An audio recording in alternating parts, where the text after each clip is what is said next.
Et salut à tous, c'est Floxetrox pour un nouveau guide sur le dévotier de cléric. Alors, pour celui-là, je vais changer un peu, je vais pas refaire un oracle divin. Je vais faire sur le champion consacré, vous aurez peut-être reconnu certains sorts. Donc tout d'abord, je vais vous montrer le build qui n'a pas beaucoup changé en fait, hein, toujours le set du guérisseur miraculeux en T2.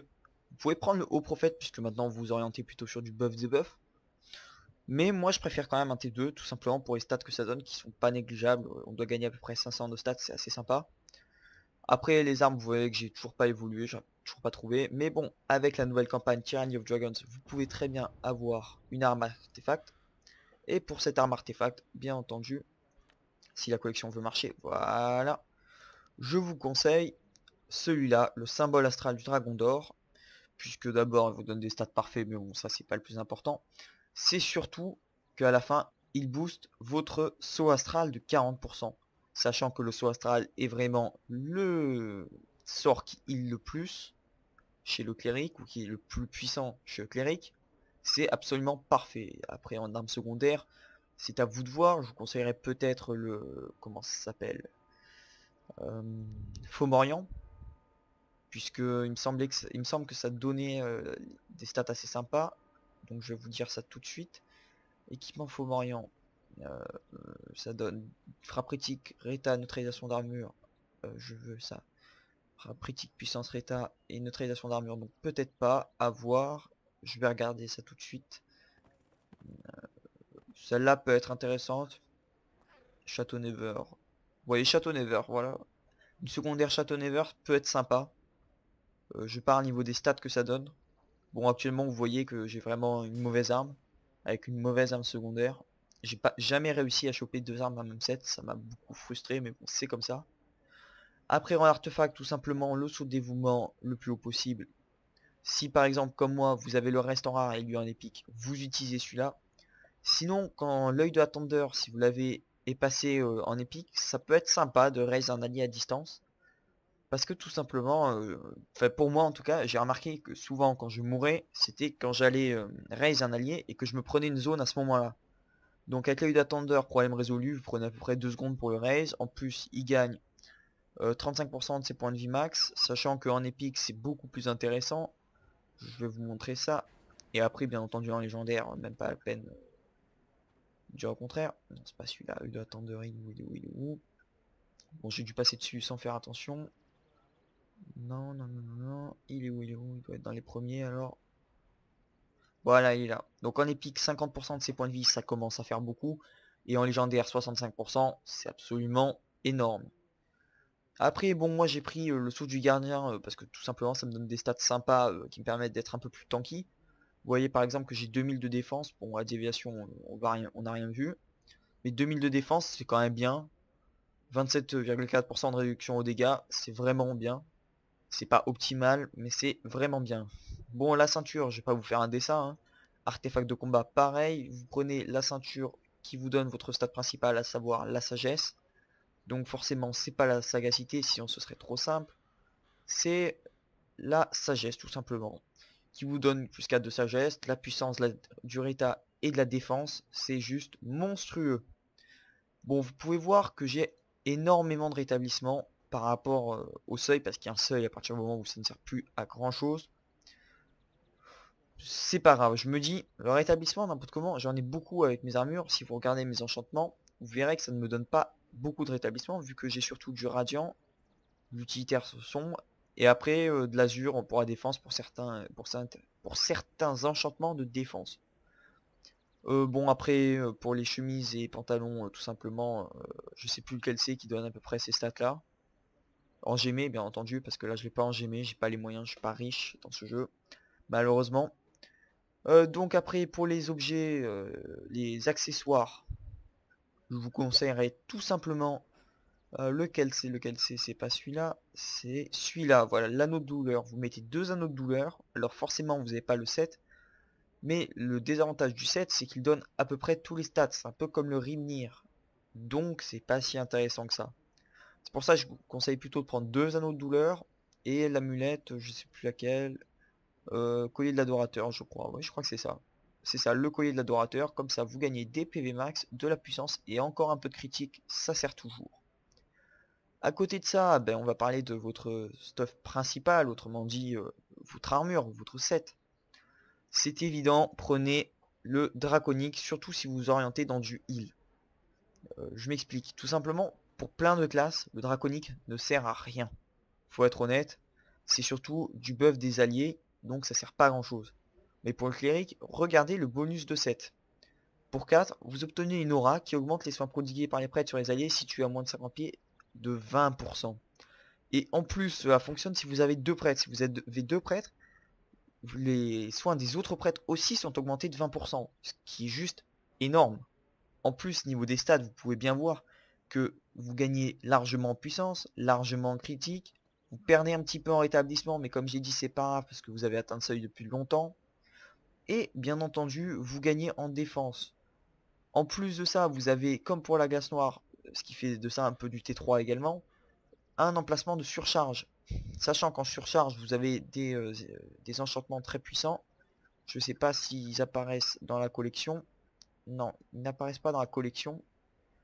J'en ai un en banque, je crois que j'avais, qui est pas super. Je vous montrerai peut-être tout à l'heure.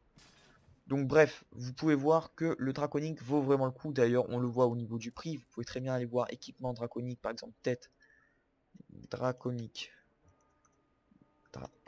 Faut encore que je sache écrire. Toute classe, on va prendre prêtre dévoué. La tête coûte 200 000 pour le minimum. Non, 150, 380, pardon, 384 000. C'est assez énorme. Si vous prenez ça pour magicien, 340 000, ce qui est absolument nawak. Je comprends pas ce qui se passe, tout simplement parce que ça ne sert à rien. Enfin, du moins parce que c'est de l'utilitaire.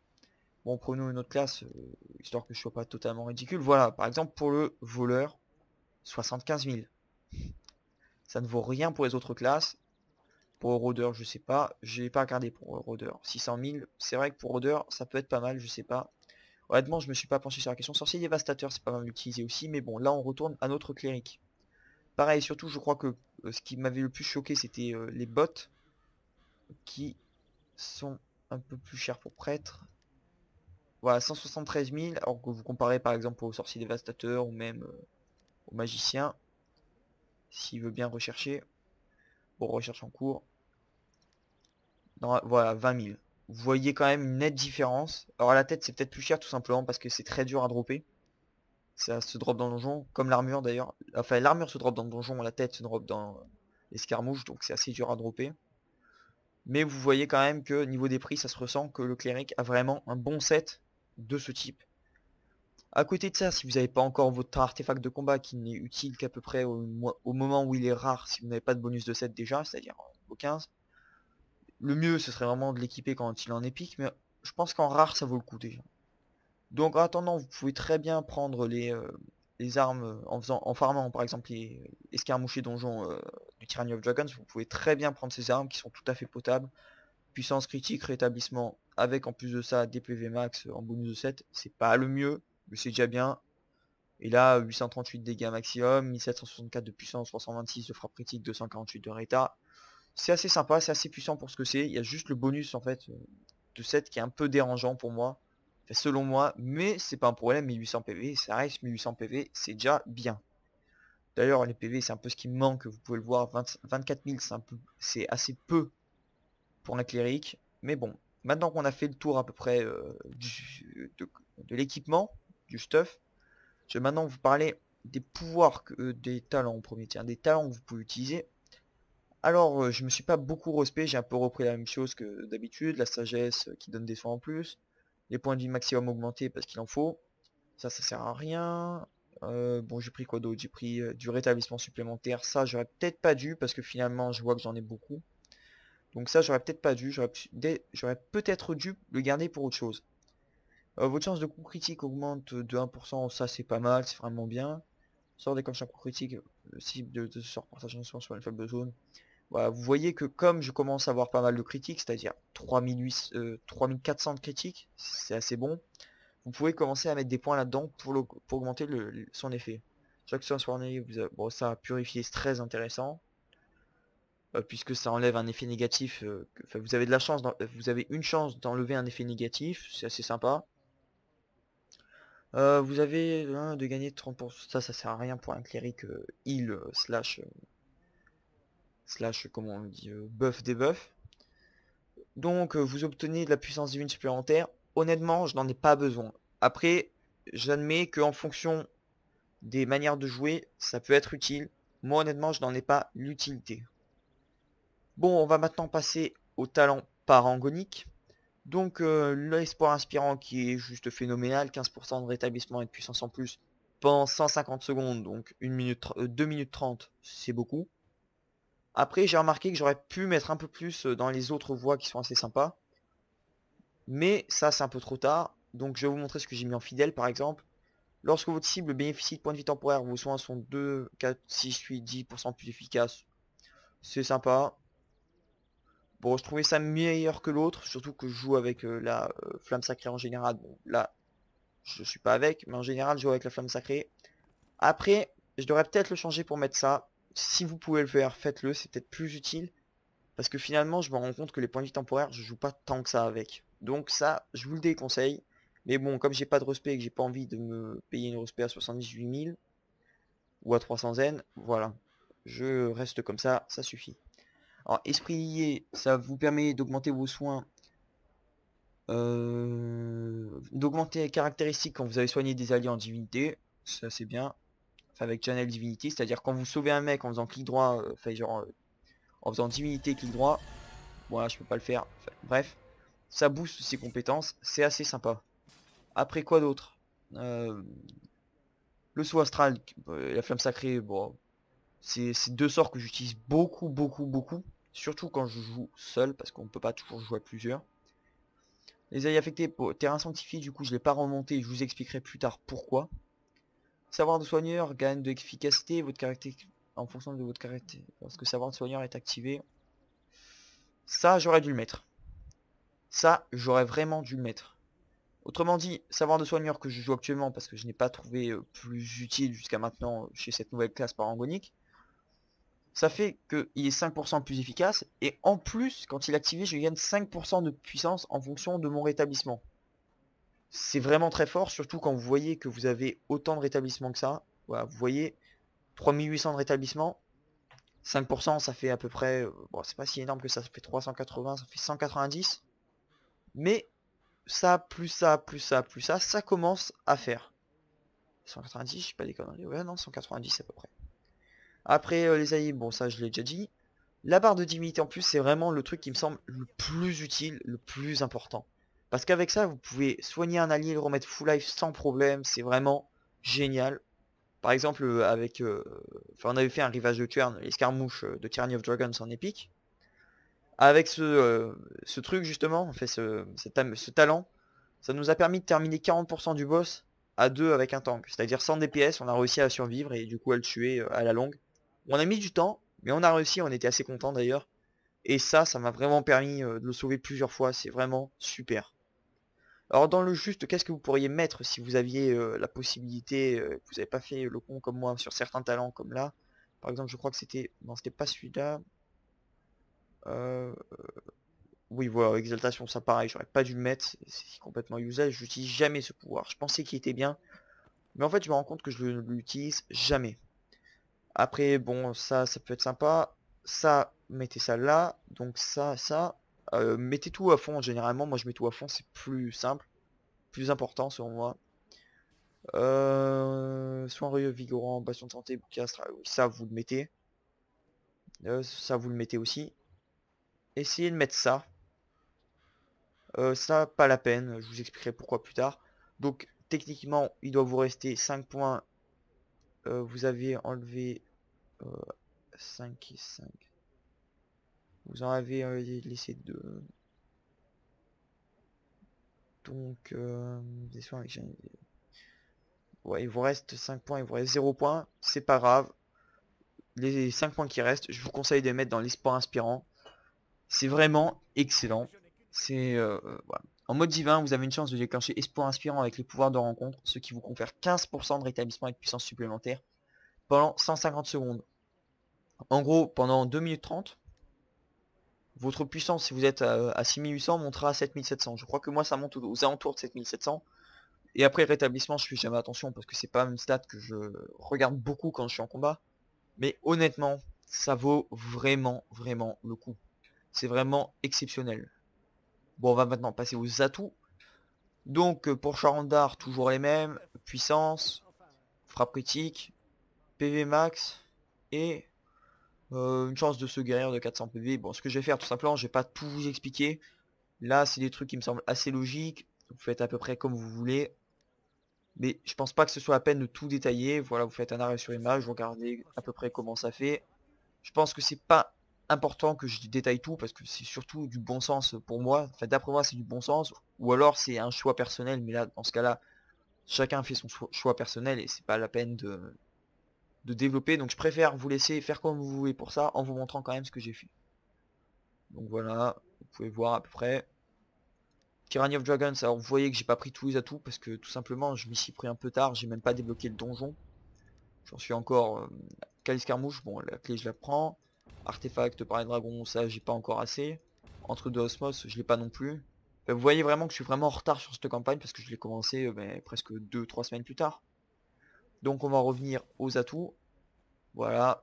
Bon, campagne PvP, voilà, c'est pareil, je suis pas très avancé là-dedans. Valeur de la Légion me semble bien, puissance et frappe critique quand vous êtes marqué. Sinon c'est quoi? C'est de la défense et de la déviation. Si vous faites des pops, au pire prenez ça. C'est pas grave, ça peut être bien. Par contre, ça... Ouais, ça c'est un peu nul. Fait gagner de la vitesse, ça vous sert à fuir, mais honnêtement, vous pouvez fuir très bien sans avoir ce boost de vitesse, hein. Et je parle en expert, parce que là, c'est... Avec un cléric sur Icewind Dale, quand vous êtes aggro, ça sert à rien d'essayer de faire un fight, à part si vous êtes à 18k, 19k. Vous allez vous faire massacrer, c'est obligé.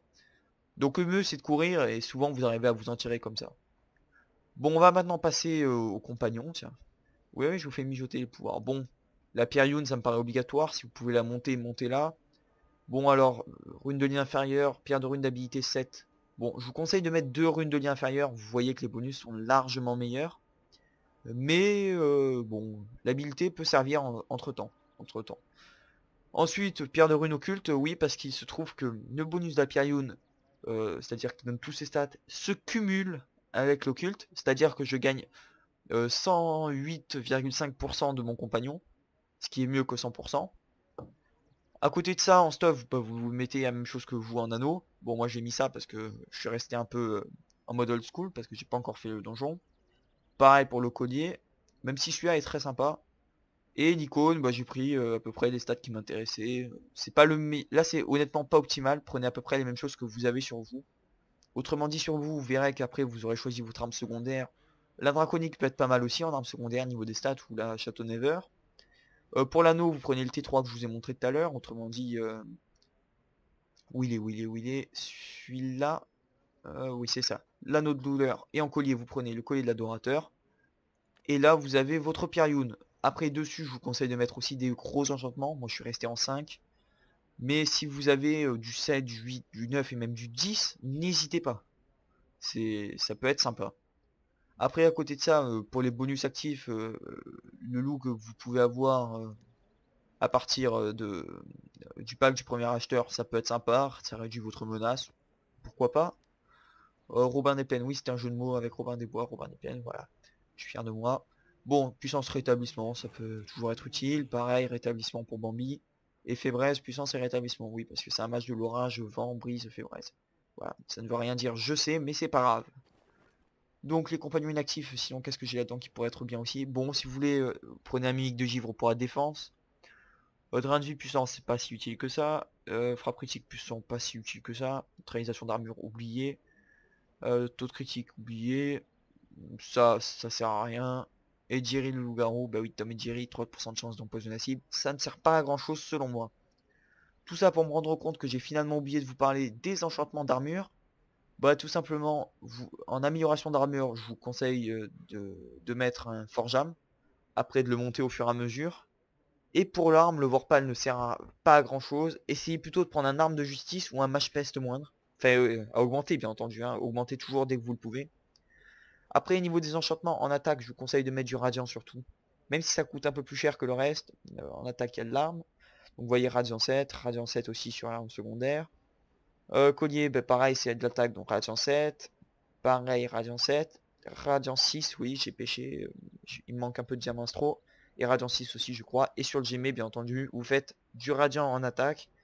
Et en défense, alors que mettre? Alors en défense, vous avez le choix en fonction de comment vous voulez jouer. Autrement dit, soit vous mettez de l'azur pour gagner de la défense, ce qui est très bon selon moi. Soit vous mettez encore du radiant pour gagner des PV ce coup-ci, ce qui est très bien aussi. Donc ça c'est au choix de chacun. Par exemple sur mon armure, moi j'ai mis de l'azur. Et je crois pas avoir d'autres emplacements de défense. Peut-être les bras. Non, c'est d'utilitaire. Bon après j'aurai sûrement avec du GM un emplacement de défense en plus. Après en utilitaire, bah ça c'est pareil, c'est au choix.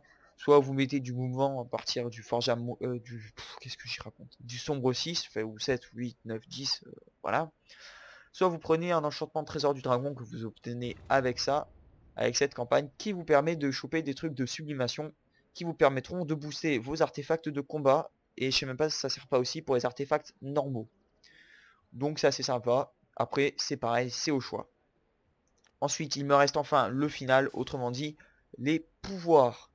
Alors le saut astral en permanence, toujours pour tout ce que vous faites, gardez-le. Explosion de lumière,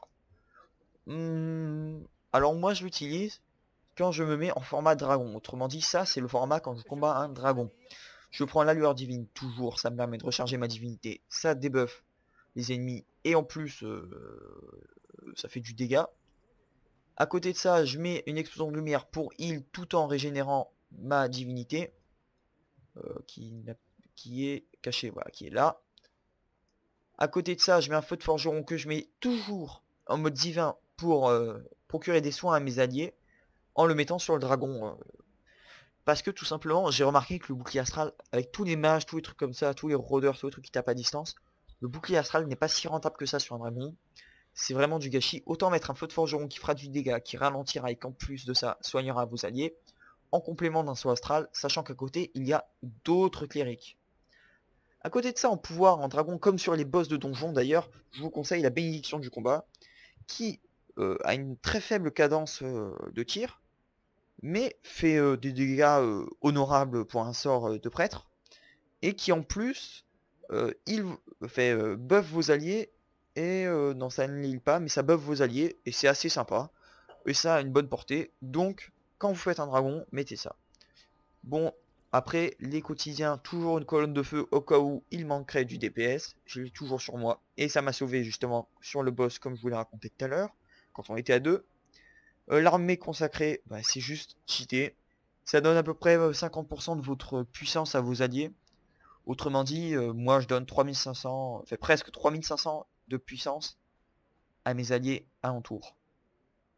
Je sais pas si vous vous rendez compte, mais 3500 de puissance en plus, sachant qu'avec l'Arthos de prêtre, vous pouvez les faire se cumuler pendant quelques secondes. Ça dure pas longtemps, ça doit durer 2 ou 3 secondes qui se cumulent. Mais c'est quand même extraordinairement puissant.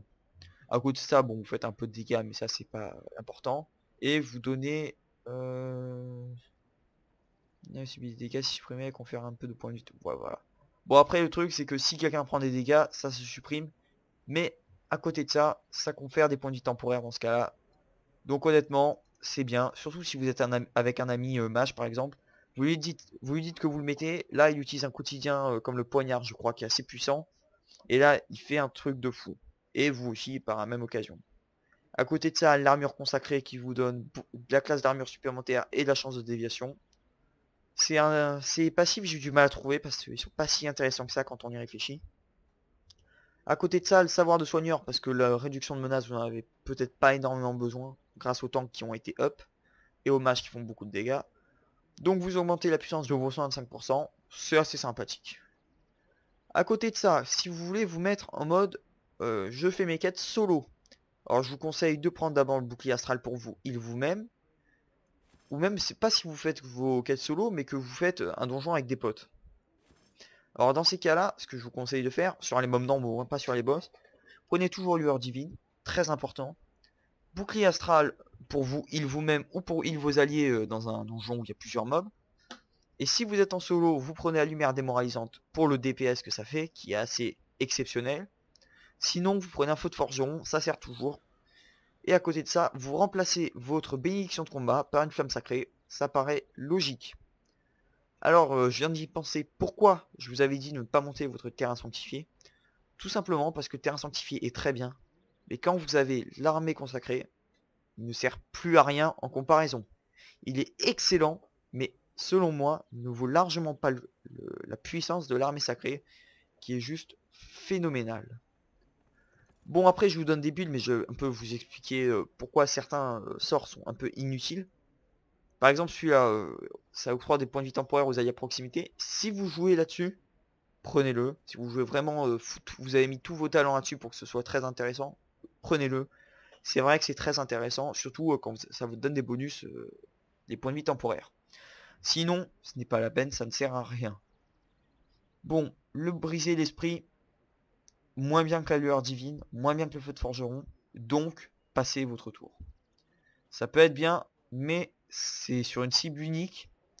Alors éventuellement sur un boss ça peut être sympa, sauf que ça ne va pas étourdir un boss, vu qu'il est immunisé au CC. Ça va pas le ralentir non plus.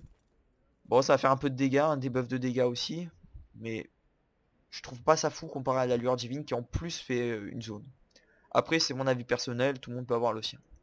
Armure divine, bon, pareil, si vous jouez sur les points de vie temporaires, vous pouvez, mais à mon avis ça ne vaut pas l'armée consacrée ou une colonne de feu au cas où vous auriez besoin de DPS. Alors le bastion de santé, j'ai jamais trouvé ça fort. Honnêtement, le temps d'incantation est trop long, temps de recharge est honorable, mais bon 2000 soins, c'est pas bon. C'est pas assez fort pour que ça vaille le coup des autres sorts. Par exemple, vous prenez un mot de guérison, ça vaut largement plus que ça. Bastion de santé, selon moi ne vaut pas le coup. Après, si vous voulez vraiment vous orienter full heal, vous pouvez le prendre, mais je vous le déconseille. Action consacrée, après avoir utilisé un pouvoir quotidien, vous infligez plus de dégâts et réduisez les dégâts reçus de manière temporaire. Bon, vous infligez plus de dégâts, ça ne sert à rien. Peut-être en solo éventuellement si vous voulez. Mais honnêtement, sinon, ça ne sert à rien. Exaltation, ben, c'est un sort que je croyais fort, mais qui va assez déçu. Alors ça invoque une bénédiction sur un allié, qui le soigne et qui le buff.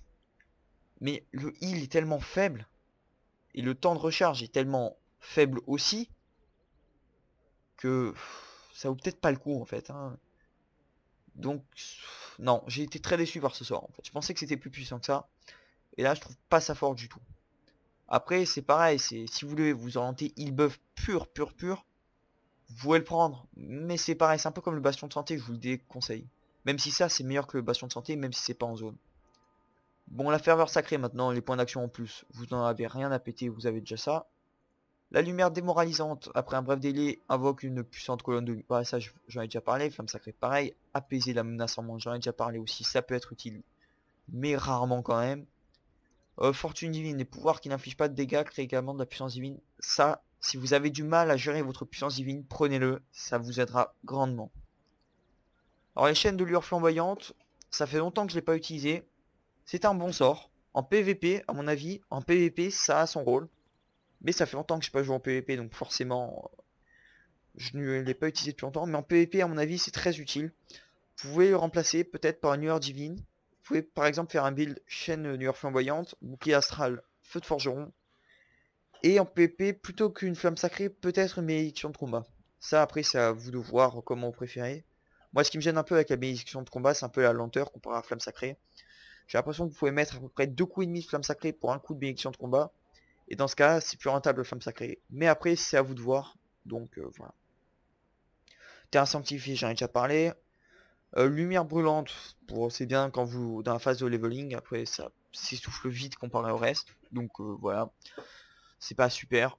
Mot de guérison, ben, en fait le mot de guérison c'est très occasionnel, donc ne le prenez pas en général. Prenez-le après avoir testé un boss. Si vous n'avez pas réussi, là tentez un mot de guérison. Tentez pour soigner un allié. Par exemple, vous voyez qu'un allié n'arrive pas à survivre, qu'il a trop d'aggro sur lui, vous prenez le mode guérison, vous le mettez en mode divinité, ce sera beaucoup plus rentable, et puis vous envoyez la sauce. Mais c'est vraiment occasionnel en fait. Par exemple, sur à tour de Vaindra à la fin, enfin au boss final de la tour de Vaindra, ça peut être très puissant tout simplement parce qu'il y a des moments où vous êtes séparés de vos alliés, et là vous mettez ça en divinité, ça va le heal, ça va lui permettre de se sauver, etc. Donc dans ces cas-là, ça peut être utile, mais sinon en général, c'est pas si utile que ça. Mais c'est quand même un très bon sort, surtout en mode divin. Savoir de soigneur, j'en ai déjà parlé. Protecteur de la foi, qui invoque un ange, ouais, bon ça c'est nul. Enfin, ouais. Ça met vos ennemis à terre et ça soigne vos alliés. Mais c'est tellement faible comparé à une colonne de feu qui en plus va contrôle légèrement également, va aussi contrôle. Là vous faites 5000 points de dégâts radiant et vous mettez vos ennemis à terre et bon, admettons ça soigne vos alliés. Mais là vous mettez 11 000 points de dégâts tout en contrôlant tout autant. Voire même peut-être plus longtemps. À mon avis, le protecteur de la foi, ça n'a pas sa place dans un build. C'est pour ça d'ailleurs que je ne l'ai pas monté. Explosion de lumière, j'en ai parlé aussi. Vous pouvez aussi essayer de le mettre en PVP. Peut-être à la place, non pas bouclier astral, à la place d'un feu de forgeron. Mais à mon avis, c'est largement meilleur une chaîne forgeron. Comme ça, vous chaînez, ça contrôle, il est immobilisé. Après, vous faites un forgeron, ça le ralentit tout en faisant pas mal de dégâts. C'est-à-dire vous avez fait 10 000 points de dégâts sans compter sa défense. À côté de ça, vous pouvez balancer une colonne de feu, 20 000 points de dégâts. Après, vous déduisez sa défense. C'est déjà pas mal. L'explosion de lumière, à la limite, vous pouvez remplacer les chaînes plutôt par l'explosion de lumière. Si vous voulez tenir un point, vous mettez ça en mode divin, vous renvoyez les ennemis, et ils sont un peu dégoûtés. Enfin, lance de la foi, un sort de départ, mais à la fin, ça s'essouffle très très vite. Bon, je crois avoir fait à peu près le tour du dévotite cléric en champion consacré. J'espère que ce guide vous aura plu. Je vous invite à débattre sur ce que j'ai dit dans les commentaires, à me dire ce qui va pas, ce qui va, qu'est-ce que vous en pensez. Qu'est-ce que vous auriez fait enfin voilà, tous vos avis sur le dévotite cléric. Voilà. Bon, je rezoome un petit peu. Non, ça marche pas. Euh, hop. J'ai oublié le FOV. Voilà. Donc voilà, je vous invite à me dire vos avis sur le dévotite cléric en champion consacré, à me donner vos builds, à ce qu'on en discute. Par contre, essayez de rester respectueux, d'éviter les insultes, tout ça. Si par exemple quelqu'un n'est pas d'accord avec vous, ce n'est pas pour ça que c'est un abruti, c'est juste qu'il a un avis différent. Essayez plutôt de le convaincre plutôt que de l'insulter. C'est beaucoup plus simple, c'est beaucoup plus sympa et c'est moins prise de tête. Bon, merci à tous d'avoir regardé cette vidéo. N'hésitez pas à laisser un j'aime si ça vous a plu, à vous abonner. Je pense que j'essaierai de refaire un guide sur, enfin, de faire un guide sur le guerrier défensif d'ici peu quand j'aurai réussi à savoir comment me le refaire parce que je me suis pas adapté au nouveau module puisqu'il a été un peu up pour certains sorts et nerf pour d'autres. Enfin, il a été vraiment up en général, hein. En général c'est un gros up qu'il a eu. Il a eu une modification des talents aussi, donc il faut vraiment que je vois comment il faut que je le refasse. Mais j'essaierai quand même de vous faire un guide dessus. Donc abonnez-vous si vous voulez le voir. Je vous invite aussi à aller voir un peu mes MMV que j'ai fait. C'est pas vraiment des MMV, j'appelle ça des Illustrated Music. Tout simplement parce que... Enfin bref, vous verrez, hein, c'est à vous de voir. En tout cas, merci d'avoir regardé cette vidéo. Et n'hésitez pas à laisser des commentaires, vos avis en commentaire. Allez, bye tout le monde, et à la prochaine.